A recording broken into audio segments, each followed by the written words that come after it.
उपयोगी प्लॅटफॉर्म म्हणून हे टीचमेंट प्लॅटफॉर्म आढळून आलं.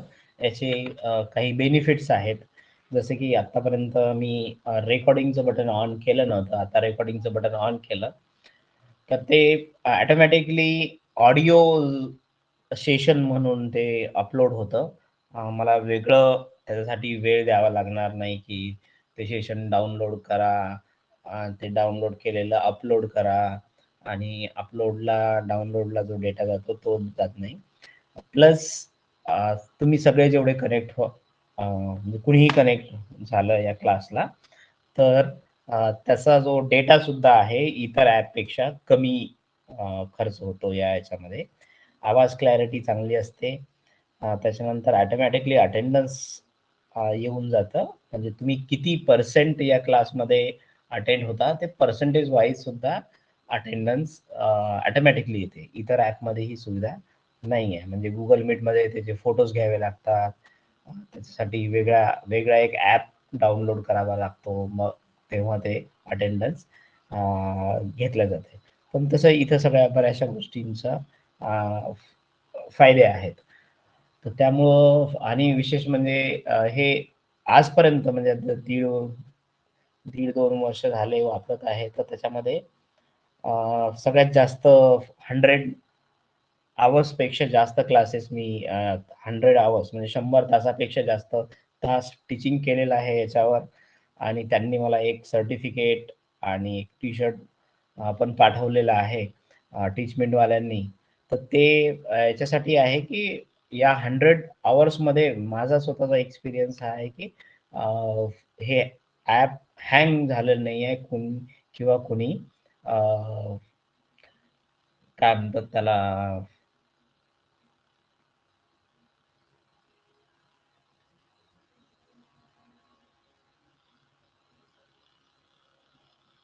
मध्येच याचा कंट्रोल घेतला जातो आणि मध्येच वेगवेगळ्या गोष्टी सुरू होतात. तर ते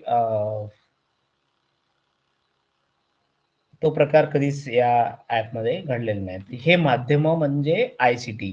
हे माध्यम म्हणजे ऑनलाईन टेक्निकल एज्युकेशन. सो हे ऑनलाईन टेक्निकल एज्युकेशन इफेक्टिव्ह आहे, नाही आहे, हा सगळा त्या सिलेबसमधला कंटेंट आहे. त्याच्यानंतर इव्हॅल्युएशन सिस्टम. तर इव्हॅल्युएशन सिस्टम म्हणजे आता चॉईस बेस्ड क्रेडिट सिस्टम आहे आपल्याकडे.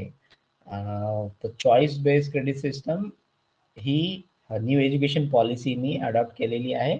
आणि तुम्ही कुठला विषय घेणार आणि त्या विषयाला किती क्रेडिट असतात चॉईस बेस्ड क्रेडिट सिस्टम ते आलेलं आहे. पण आपल्याकडे इकडं लागू नाही झालं अजून, पण ते होईल हळूहळू. डिजिटल लॉकर्स, त्याच्यानंतर तुम्ही कमवलेले क्रेडिट म्हणजे तुम्ही 4 वर्षाच्या ग्रॅज्युएशन डिग्रीला ॲडमिशन घेतलं आणि 2 वर्षच केलं किंवा 1 वर्ष केलं, तर तुम्हाला पहिले सर्टिफिकेट, दुसरं डिप्लोमा, तिसरं ॲडव्हान्स डिप्लोमा आणि 4थ्या इयरला डिग्री. या पद्धतीची व्यवस्था नवीन एज्युकेशन पॉलिसीजमध्ये, नवीन एज्युकेशन ॲक्टमध्ये आहे. तर ते सब्जेक्टला तुम्ही जर तुमच्या मार्कशीट सगळ्यांनी चेक केल्या आत्ताच्या, तर त्याच्यामध्ये क्रेडिट पण दिलेला आहे. इव्हन सिलेबस जरी चेक केला तुमचा सगळ्यांनी, तर त्या सिलेबसमध्ये पहिल्यांदा सिलेबस जेव्हा स्टार्ट होतो, तर त्याच्या आधी एक टेबल दिलेला असतो. त्या टेबलमध्ये नाव, क्रेडिट्स, किती मार्क्स आहेत ते, इंटरनल किती आणि थेअरी किती असे त्याच्यात त्या टेबल्समध्ये आहेत. तर ते क्रेडिट जे आहेत, त्या क्रेडिट तुम्हाला तुम्ही गेन करणं, प्राप्त करणं आणि मग ते क्रेडिट्स तुमच्या डिग्रीज मध्ये ॲड होत राहतात.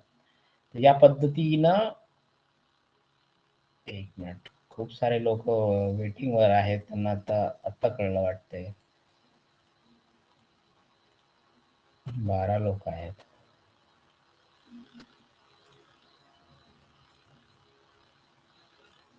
ओके. आवाज चालू आहे ना माझा? हो साहेब. Sir yes sir. ठीक आहे. सो हां, इव्हॅल्युएशन सिस्टम जी आहे ती एज्युकेशनल सेक्टरमधलं इव्हॅल्युएशन याच्याबद्दल आहे. आणि मग आपण क्रेडिट सिस्टम बद्दल सांगत होतो, तर ते क्रेडिट डिजिटल लॉकर बनणार आहे.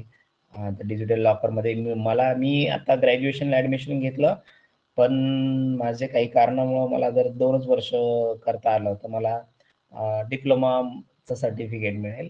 आणि मी जे विषय त्या 2 वर्षात अभ्यासले त्या विषयाचे क्रेडिट्स, म्हणजे तुम्ही जर आता 40 मार्काचा पेपर द्यायचा असाल तर त्याला 2 क्रेडिट आहेत आणि 100 मार्काच्या याला 4 क्रेडिट आहेत.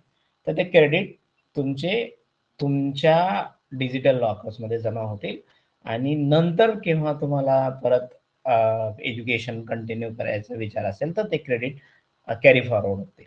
या पद्धतीनं क्रेडिट सिस्टम ती अजून इफेक्टिव्हली इम्प्लिमेंट बऱ्याच ठिकाणी सुरू झालेला आहे, आपल्याकडे अजून व्हायचं आहे. ते काय आहे हा पण परत सिलेबसचा भाग आहे. कम्प्युटर बेस्ड टेस्टिंग, इव्हॅल्युएशनच्या वेगवेगळ्या सिस्टीम्स, म्हणजे तुमचं शिक्षण घेताना तुम्हाला म्हणजे आता ऑनलाईन टीचिंगमध्ये तो प्रकार एक थोडाफार केला होता, नंतर तो नाही केला, की जे काही तुम्ही अंडरस्टँड केलं तर ते तुमचं इव्हॅल्युएशन करणं, की तुम्हाला ते कितपत समजलंय नाही समजलं. तर वेगवेगळ्या मेथड्स आहेत इव्हॅल्युएशनच्या. त्या मेथड्स कुठल्या आहेत, कोणत्या इफेक्टिव्ह आहेत वगैरे, ह्या सगळ्या सिलेबसचा भाग आहे पेपर फर्स्ट मधला, युनिट फर्स्ट. युनिट 2 जो आहे तो रिसर्च ॲप्टिट्यूड हा आहे. त्याच्यामध्ये रिसर्च मिनिंग, टाईप, कॅरेक्टरिस्टिक्स, पॉझिटिव्हिझम काय आहे, पोस्ट पॉझिटिव्हिझम अप्रोच इन रिसर्च हे काय आहेत, हे सगळं रिसर्चच्या ॲप्टिट्यूडमध्ये आहे. त्यानंतर मेथड ऑफ रिसर्च, असा एक्सपेरिमेंटल, डिस्क्रिप्टिव्ह, हिस्टॉरिकल रिसर्च मला वाटते तुमच्या सिलेबसला नाही आहे. MSWच्या आहे का नाही मला नाही माहिती, पण शक्यतोवर बहुतेक हिस्टॉरिकल रिसर्च काय नाही आहे. क्वालिटेटिव्ह आणि क्वांटिटेटिव्ह मेथड्सवर जास्त चर्चा नाही आहे. सिलेबसमध्ये आहे का तो तुमचा मुद्दा?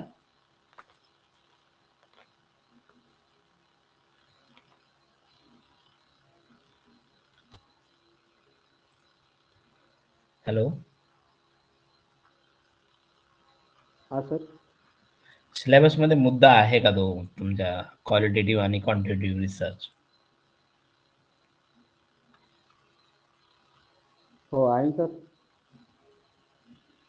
फक्त त्याचा रेफरन्स दिला असेल, डिटेल्स त्याच्यामध्ये नाही आहे. इथे डिटेल अपेक्षित आहे. क्वालिटेटिव्ह रिसर्च काय, क्वांटिटेटिव्ह रिसर्च काय आहे, एम्पेरिकल एक्सपेरिमेंटल रिसर्च काय आहे, एम्पिरिकल रिसर्च काय आहे, हा सगळा भाग त्यातला आहे. स्टेप्स तुम्हाला झालेले आहेत. स्टेप्स इन रिसर्च हे ऑलरेडी सिलेबसमध्ये आहे.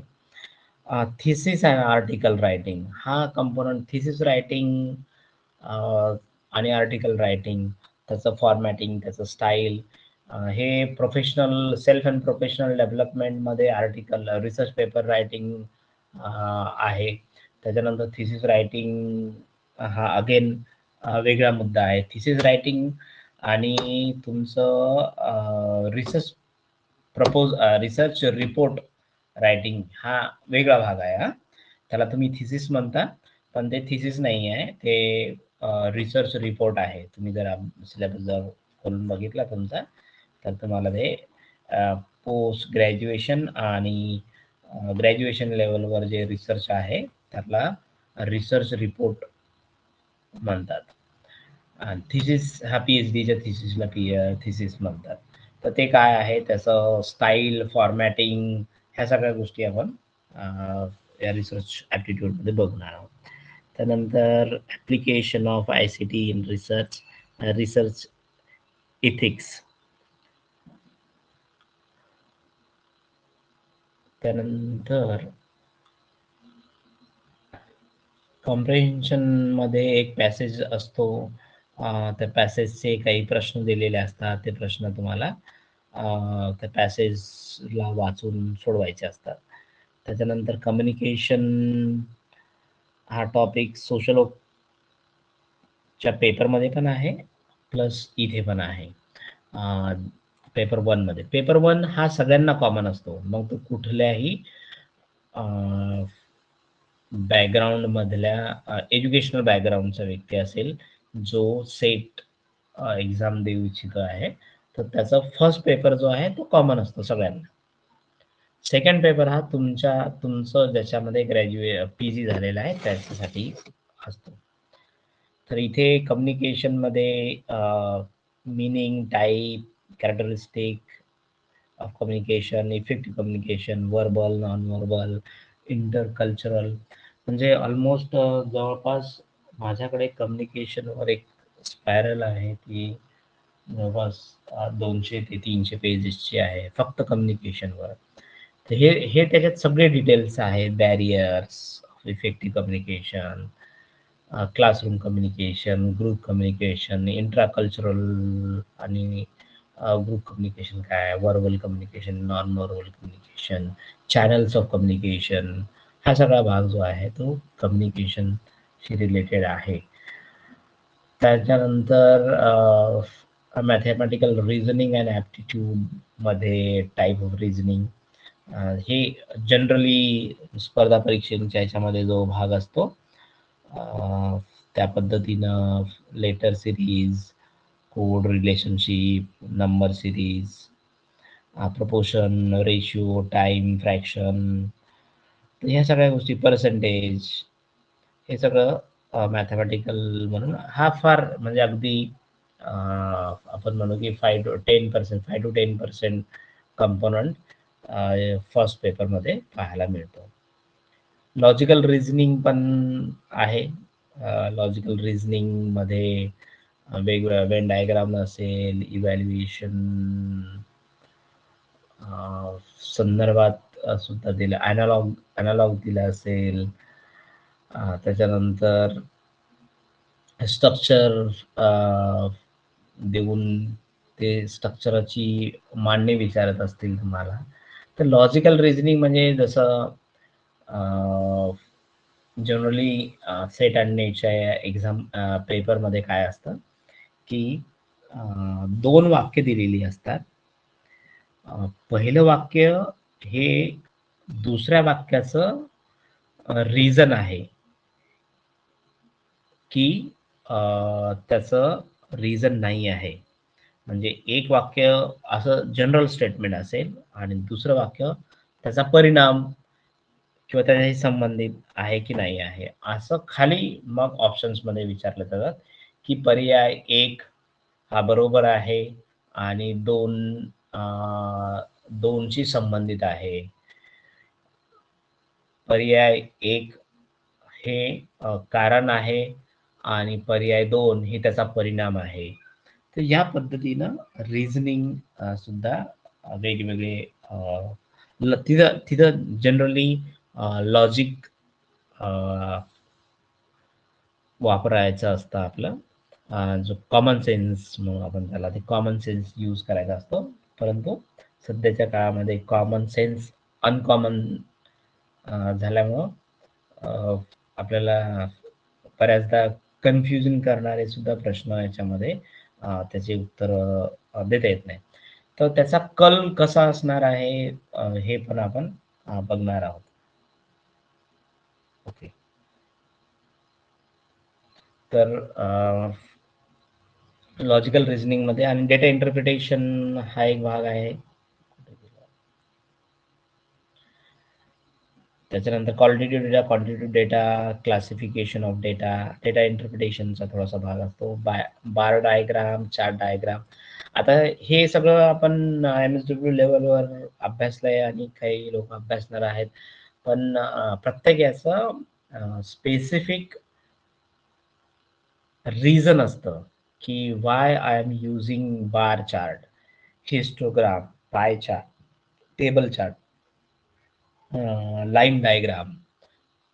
तर हे सगळं जे ग्राफ्स आहेत, ग्राफिकल रिप्रेझेंटेशन ऑफ डेटा, तर हे graphical representation of data generally BSW लेवलवर MSW लेवलवर आपल्याला वाटतं म्हणून आपण ग्राफ बनवतो, आपल्याला वाटतं म्हणून आपण त्याचा पाय चार्ट बनवतो, आपल्याला वाटतं म्हणून त्याचा आपण लाईन डायग्राम बनवतो. पण रिसर्चमध्ये तसं नसतं.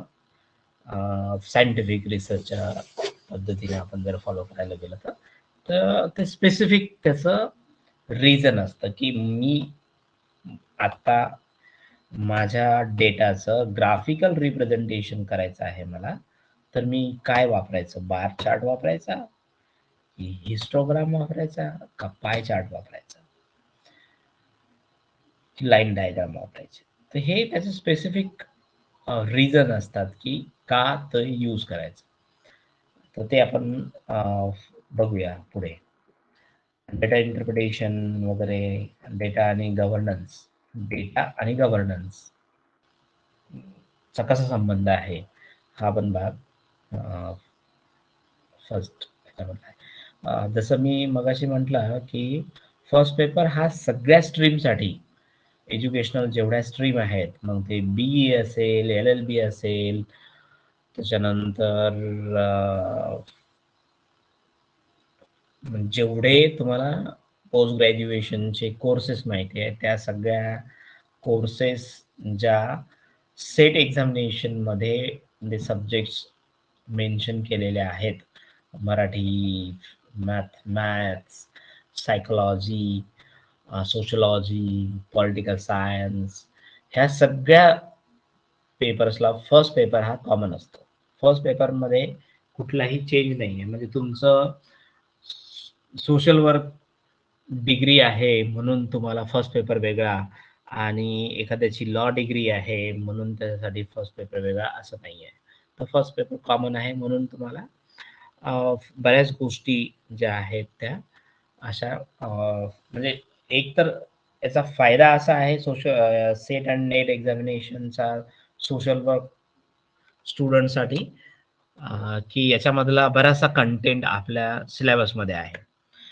त्यातला रिसर्चचा कंटेंट, पूर्ण युनिट रिसर्चचं जे आहे ते सगळं सिलेबसमध्ये आहे. त्याच्यानंतर कम्युनिकेशनचा जो पार्ट आहे तो अगेन सिलेबसमध्ये आहे. ICTचा पार्ट जो आहे त्यातला बराचसा भाग, म्हणजे काही भाग नसेल पण बराचसा भाग syllabus, social work syllabus cover करतात.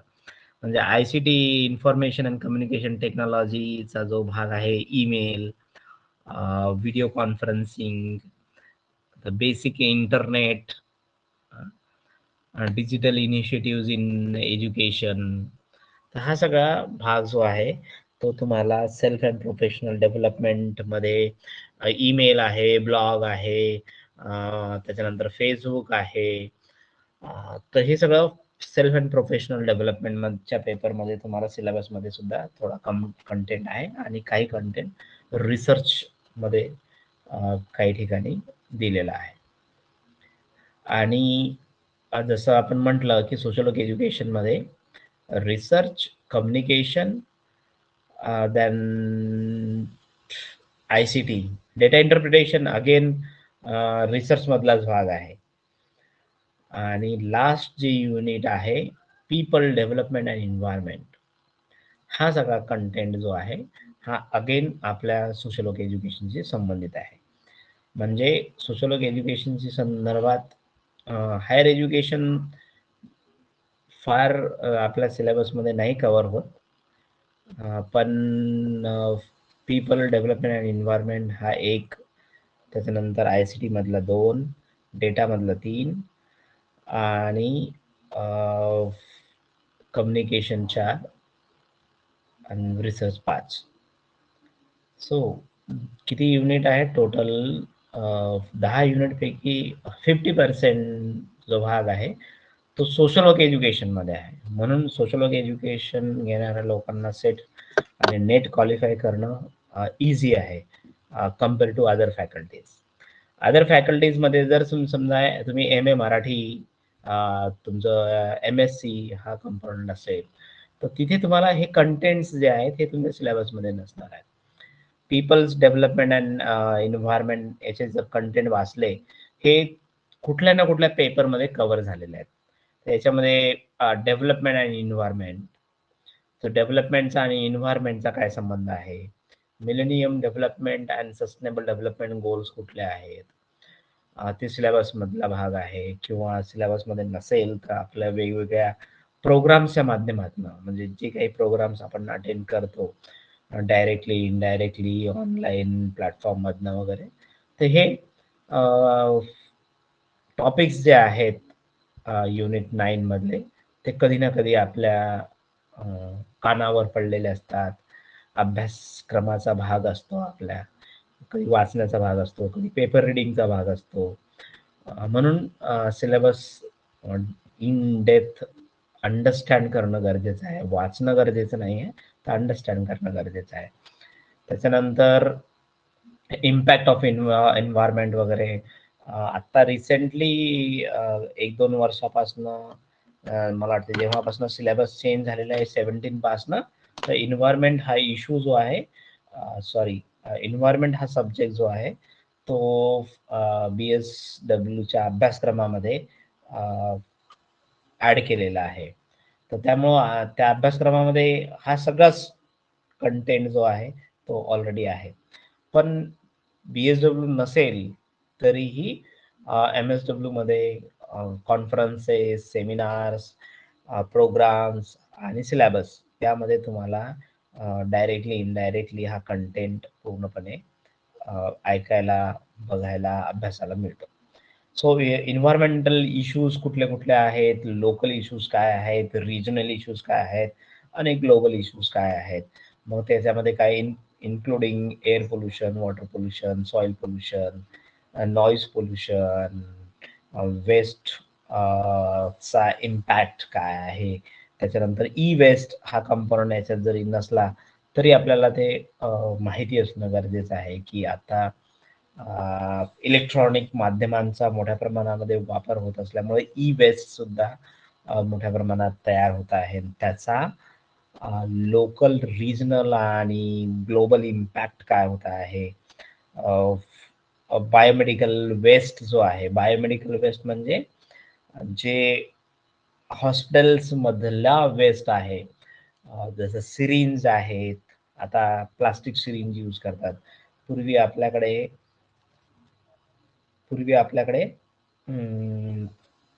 सिरिंज एक असायची, निडल्स चेंज व्हायच्या. म्हणजे सुई, इंजेक्शन देतो, इंजेक्शन जे घेतो आपण त्या इंजेक्शन मध्ये सुईचा वरचा टोक फक्त चेंज व्हायचा. त्याच्या आधी तर पहिले बॉईलच करून परत परत ते यूज केलं जायचं. त्याच्यानंतर हळूहळू त्या निडल्स चेंज व्हायच्या.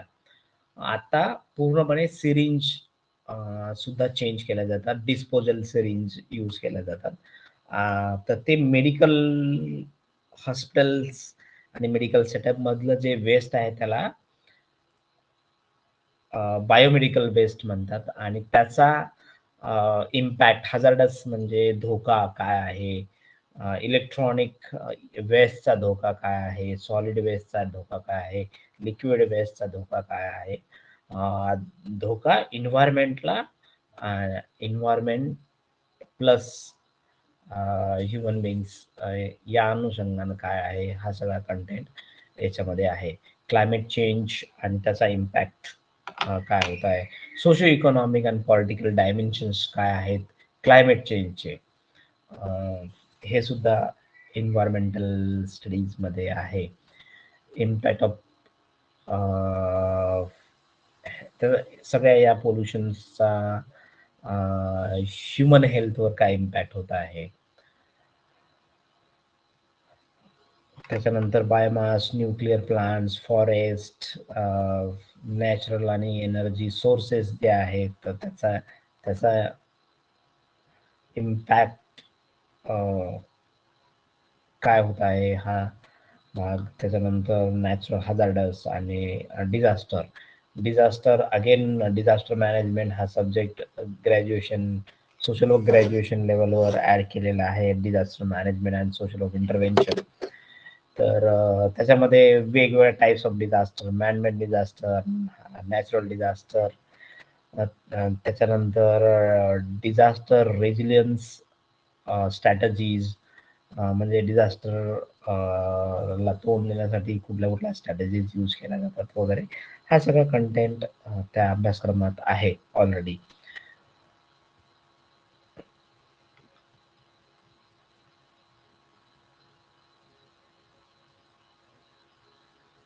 आणि again environmental protection act, national plan, climate change संदर्भात काय आहे, त्याच्यानंतर बायोडायव्हर्सिटी काय आहे. बायोडायव्हर्सिटी अगेन एमएसडब्ल्यू लेवलवर पण सिलेबस मधला भाग आहे. सो इंटरनॅशनल सोल्युशन्स काय आहेत एन्व्हायरमेंट प्रोटेक्शनला घेऊन, आणि अल्टरनेट एनर्जी सोर्सेस काय आहेत, how to protect environment and climate change globally. तर ते इंटरनॅशनल सोल्युशन्स आणि अलायन्सेस म्हणजे संघटना, वेगवेगळे मोठमोठे नेटवर्क्स जे एन्व्हायरमेंट प्रोटेक्शन संदर्भामध्ये काम करतात. सो हा सगळा कंटेंट जो आहे तो या युनिटमध्ये आहे. आणि लास्ट युनिट जे आहे higher education. So higher education मध्ये institutions, higher education, learning, educational and educational institutions पूर्वी काय होते भारतामध्ये, त्याच्यामध्ये कसे बदल झालेले आहेत, आत्ता काय आहे, पोस्ट इंडिपेंडन्स काय आहेत, रिसर्चला धरून या एज्युकेशनल इन्स्टिट्यूशन्सचं चित्र काय आहे, नॉन कन्व्हेन्शनल म्हणजे कन्व्हेन्शनल आणि नॉन कन्व्हेन्शनल, पारंपरिक आणि अपारंपरिक शिकण्याच्या पद्धती संदर्भातले प्रोग्राम्स भारतामध्ये कुठले आहेत, प्रोफेशनल टीचिंग स्किल्स काय आहेत, स्किल बेस्ड एज्युकेशन कोणतं आहे, कशाला स्किल बेस्ड एज्युकेशन म्हणायचं, जे एज्युकेशन आता आहे, हे सगळे एज्युकेशन म्हणजे again you have to keep in mind higher education फक्त, हायर एज्युकेशन बद्दलच तो भाग आहे. तर हायर एज्युकेशन मध्ये व्हॅल्यू ॲडेड काही कंटेंट्स होत आहेत का, policy, programmes, governance, administration. So ॲडमिनिस्ट्रेशनमध्ये हायर एज्युकेशन रिलेटेड वेगवेगळ्या अथॉरिटीज, इन्स्टिट्यूशन्स, बॉडीज, UGC सारख्या बॉडीज, त्यांचे फंक्शन्स,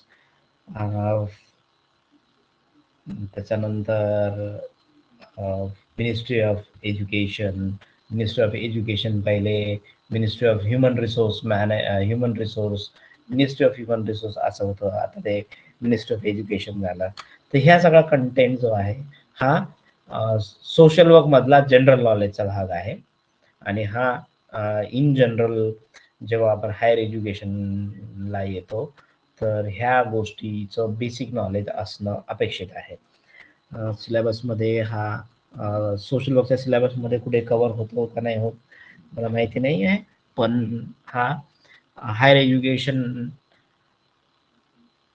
ला जेव्हा येतो आपण तर तेव्हा आपल्याला बेसिक गोष्टी या एज्युकेशन स्ट्रीम्स रिलेटेड माहिती असणं गरजेचं आहे. म्हणून हा सगळा एज्युकेशन पार्ट आहे. सो प्रत्येक प्रश्नाला 2 मार्क असणार आहेत. आणि हा इथं तर त्यांनी दिलेलं नाही, हे तुम्हाला इथे पाहायला मिळेल, किंवा तुम्ही इथे बॅक जर गेलात तर इथे दिलेलं आहे 100 मार्क इच सब्जेक्टला आहेत. आणि टायमिंग पण दिलेलं आहे. तर अशा पद्धतीनं तुम्हाला इलिजिबिलिटी क्रायटेरिया वगैरे बघितलं तर तुम्हाला समजेल इलिजिबिलिटी क्रायटेरिया काय आहे, कोण अप्लाय करू शकतं वगैरे.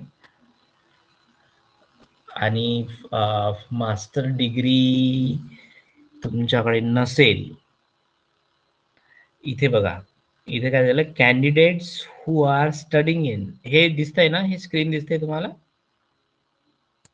दिसत आहे सर. ओके.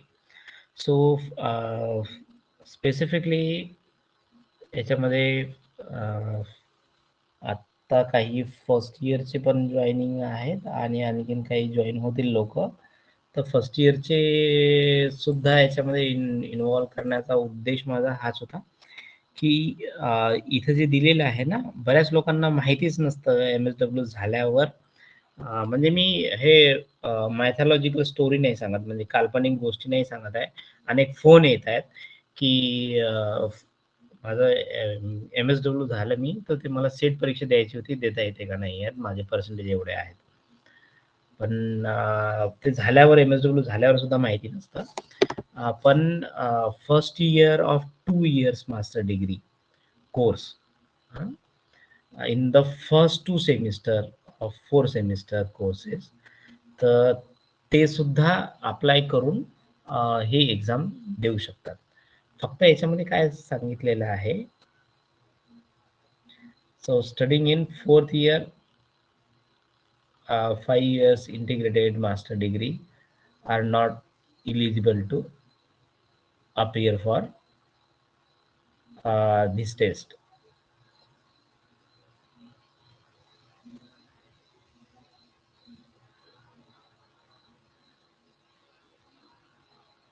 सो आत्तापासून, आता तुम्ही फर्स्ट इयर पासून, आता याच्यामध्ये हा जो मुद्दा आहे फर्स्ट इयर ऑफ 2 इयर्स, आता हा आपला 2 इयर्सचा आहे, इथं फर्स्ट इयर दिलं course in first 2 semesters of 4 year 4 semester course, 4 semester आहेत आपले आणि त्यातले 2 semesters are studying in 4th years of 5 years. 5 years integrated course पण नसतात मास्टर डिग्रीचे, तर ते कुणीही ॲप्लिकेबल नाही आहे. आता याला मी काही फर्स्ट इयरच्या स्टुडंट्सना स्पेसिफिकली ही एक्झाम द्यायला लावणार आहे. का? त्याचं रिझन जे आहे ते तुमचं अपियर म्हणून तुम्ही तुमचं टाकायचं असतं. तुम्हाला तिथे फर्स्ट सेमिस्टरचे, सेकंड सेमिस्टरचे मार्क्स नसतात टाकायचे, किंवा मी MSW फर्स्ट इयर माझं कम्प्लिशन आहे हे नसतं टाकायचं. तिथे अपियर म्हणून टाकलं तर याच्यामध्ये क्रायटेरिया आहे पुढे, की तुम्ही जर आत्ता क्वालिफाय झालात, पण तुम्ही आत्ता सेकंड सेमिस्टरला आहात MSWच्या, बरेच आता तुम्ही थर्ड सेमिस्टरला आहात, तर तुम्ही तर इलिजिबल आहात, त्याच्याबद्दल काही दुमत नाही आहे. पण तुमचं आत्ता सेकंड सेमिस्टर आहे, पण तुम्ही जर एक्झाम देऊन क्वालिफाय झालात आणि आता तुम्ही थर्ड सेम 4th सेमला आहात आणि तुम्ही एक्झाम देऊन क्वालिफाय झालात, पण तुमची मास्टर डिग्री नाही झालेली आहे, तुम्हाला मास्टर डिग्रीला 2-4 महिने लागतील, जे आता 4th सेमला आहेत. आणि जे आता सेकंड सेमला असतील, थर्ड सेमला असतील काही लोक, तर त्यांना 1 वर्ष आहे.